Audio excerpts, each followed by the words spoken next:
para as eleições deste ano promete grandes gastos. E não são só as chapas majoritárias que são milionárias. Nas proporcionais, os valores também são bem altos.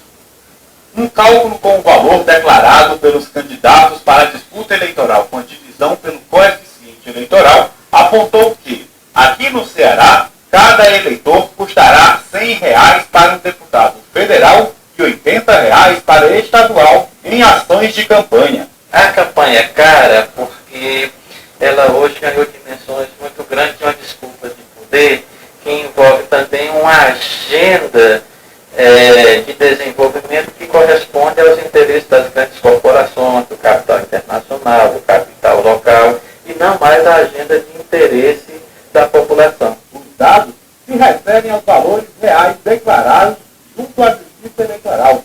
Todos os gastos na campanha devem ser registrados e comprovados para o Tribunal Superior Eleitoral. Tudo que for gasto tem que ser declarado para a Justiça Eleitoral, tanto através das prestações de contas parciais, que são entregues ao longo do mês de agosto, setembro, e a prestação de contas final, ao cabo da eleição. Então, a Justiça Eleitoral, em sua atividade fiscalizatória, irá aferir se houve realmente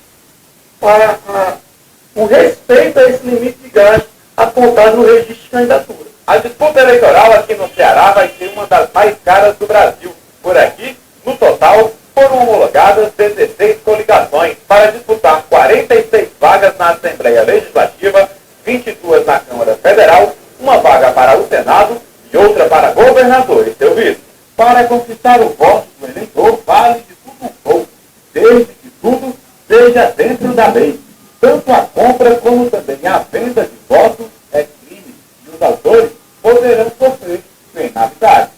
É uma espécie de via criminosa de mão dupla. Quem compra o voto está cometendo crime e o eleitor que vende o voto também está cometendo crime, podendo sofrer uma pena de reclusão de 1 a 4 anos. E vende os votos, tu pode cobrar? Eu penso que não. Se a pessoa vota se quiser, vota em quem quer. Eu acho que assim, prejudica ele mesmo está sendo enganado, né? Porque aquele voto ali